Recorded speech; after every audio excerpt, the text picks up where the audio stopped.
Donc, on va commencer déjà par une première approche qui s'appelle Occlusion Map. C'est une approche très pratique. Par exemple, si on choisit une image d'un chien, si on applique un modèle de CNN, on va obtenir une probabilité de 95% de chance. Ça veut dire le modèle, il arrive à 95% de chance à détecter qu'il s'agit en fait d'un chien. Puis on va faire une expérience, on va introduire un carré gris. Le rôle de ce carré, ça veut dire il cache certaines informations dans les inputs. Et puis on va appliquer le même modèle, on va constater la probabilité de détection. On a 94% de chance. Ça veut dire toujours le modèle, il arrive à détecter le chien, il n'est pas influencé par le fait de cacher ses inputs. D'accord ? Puis on va déplacer ce carré gris sur la tête, par exemple, du chien. Cette fois-ci, on va avoir une probabilité de 60% de chance. Ça veut dire que les informations cachées, ce sont des informations qui contribuent fortement dans le fait de détecter qu'il s'agit en fait d'un chien. Et puis on va construire une matrice qui va présenter les probabilités. Par exemple ici, si je cache par exemple cette partie, le modèle il réussit toujours à détecter qu'il s'agit en fait d'un chien. Mais lorsque je me déplace ici, c'est une partie d'incertitude. C'est-à-dire si je cache de l'information, ça veut dire que le modèle, il est perturbé, il va donner une probabilité, par exemple ici, de 60%.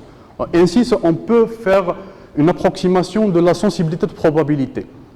D'accord ? Donc, pour les modèles classiques, par exemple, régression logistique ou bien random forest, on a des codes, par exemple, très simples qui nous permettent de détecter l'importance des variables utilisées au début, comme un input. Mais pour les modèles de réseau de neurones profonds, c'est difficile. Mais avec cette approche, on peut calculer cette sensibilité de probabilité en fonction des changements dus à l'input. Puis il y a une autre approche qui s'appelle Activation Map. Si par exemple, on se concentre sur une partie ici, on va constater Future Mass. Future Mass, ça veut dire une représentation, une image abstraite à l'intérieur du deep model. Ici, par exemple, c'est après 5 layers. Pour le modèle, par exemple, VGG16, on peut constater le dernier layer et puis on va observer l'activation de ce neurone. Si je me concentre ici sur cette partie, on va voir une activation qui n'est pas importante. Par contre, si je me déplace sur cette partie, on va avoir une activation très importante. Ça veut dire que ce neurone est responsable du fait de détecter qu'il s'agit en fait de Mercedes. Ça veut dire un seul neurone qui est très actif, il peut nous donner l'information sur la détection de l'objet désiré. Il y a une autre approche qui est presque la même de Activation Map.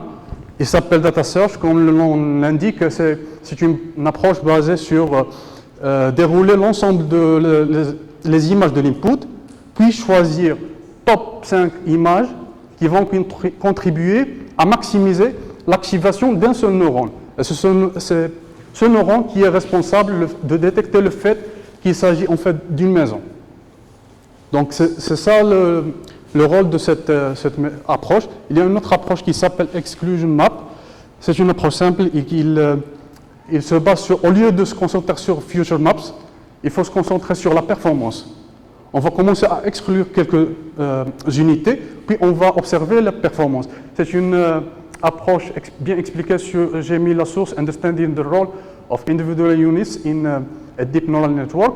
Donc, si on exclut quelques neurones et on constate qu'il y a toujours une performance importante, ça veut dire que ces neurones ils n'ont pas une grande contribution. Par contre, si j'exclus un neurone et je vois que la probabilité ici baisse, ça veut dire que ces neurones sont responsables de détecter des surfaces de neige pour cet exemple. Il y a la dernière approche que je veux présenter, il s'appelle approche de convolution. C'est une approche qui est apparue en 2015 dans un article scientifique qui s'appelle Understanding Neural Network Through Deep Visualization. En fait, c'est presque le même esprit des approches précédentes, sauf ici on va utiliser le dernier Future Maps. C'est une image de représentation qui est abstraite, on ne peut pas le comprendre en tant qu'humain. Et on va choisir au hasard, par exemple, on va choisir ici un neurone, un pixel. Puis on va appliquer une méthode qui s'appelle déconvolution. Et cette méthode consiste à deviner l'image de l'input. C'est-à-dire c'est une reconstruction de l'image. C'est comme si on a une fonction de f', c'est une fonction dérivée, on vous demande de calculer la fonction primitive.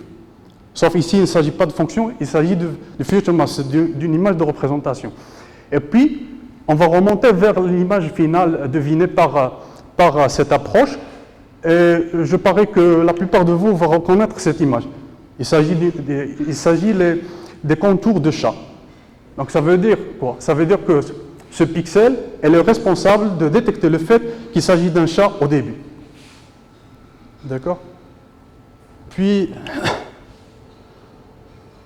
alors, juste pour concrétiser, puisque j'ai parlé beaucoup de Future Maps et de visualiser les derniers layers, il y a un code sur Python qui permet en fait de visualiser les Future Maps. On peut expérimenter le fait de changer, d'apporter des modifications sur les images de l'input. Par exemple, ici j'ai fait une expérience, j'ai utilisé ici une image d'un oiseau normal. J'ai utilisé le code pour visualiser le dernier layer, le Future Maps. Puis j'ai caché exprès une partie de l'image. J'ai fait la même chose. Et comme vous le constatez, il y a une activation de ce neurone par rapport à la deuxième image modifiée. Ça veut dire quoi? Ça veut dire que cette pixel, ce neurone dans le dernier layer, ça veut dire que c'est lui responsable du fait de détecter qu'il s'agit en fait d'un oiseau. Donc voilà, enfin pour conclure, je veux dire qu'aujourd'hui, il est possible on n'est pas aujourd'hui contraint de renoncer à la performance, rien que pour dire au profit de l'interprétabilité. C'est-à-dire on peut gagner les deux, la performance et l'interprétabilité, et puis on peut comprendre le comportement des neurones en fonction de changements dus aux images de l'input, et puis on peut faire, il y a plusieurs approches, par exemple gradient ascent, et la théorie de l'information qui nous permettent aussi d'interpréter les modèles de réseau de neurones profonds. Et on peut par exemple utiliser cette méthode pour plusieurs architectures. On peut challenger des architectures comme ResNet 50, VGG16, Inception, et commencer à appliquer la même chose pour voir quel est le comportement des neurones à l'intérieur de ces modèles en fonction des architectures. Voilà, je vous remercie pour votre attention.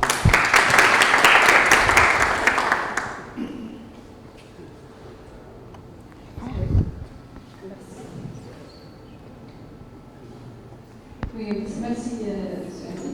Est-ce que vous avez des questions? Oui. Pas de questions? Alors, de ma part, je vous pose une question juste pour voir si vous avez comparé, donc, ce que vous avez présenté, parce que vous avez dit qu'il y a plusieurs méthodes. Comment vous faites la comparaison entre les méthodes? Vous vous basez sur des paramètres qui mesurent la performance de la méthode? En fait, lorsque j'ai parlé de la comparaison, et ici par exemple j'ai utilisé, comme vous constatez, VGG16, on peut utiliser bien évidemment d'autres architectures, mais le fait ici, lorsque j'ai parlé de la comparaison, c'est au niveau de le comportement des neurones. Ça veut dire qu'on ne peut pas dire ce modèle est meilleur que l'autre. Bon, on sait par exemple que ResNet et Inception, ce sont des modèles récents et sont très performants, mais le fait, la comparaison dont j'ai parlé tout à l'heure, il s'agit d'une comparaison au niveau du comportement interne du Future Maps. Donc c'est juste. De l'image, c'est-à-dire de départ de traitement. Bien sûr, le fait de changer de l'architecture au début, on va avoir des future maps différentes.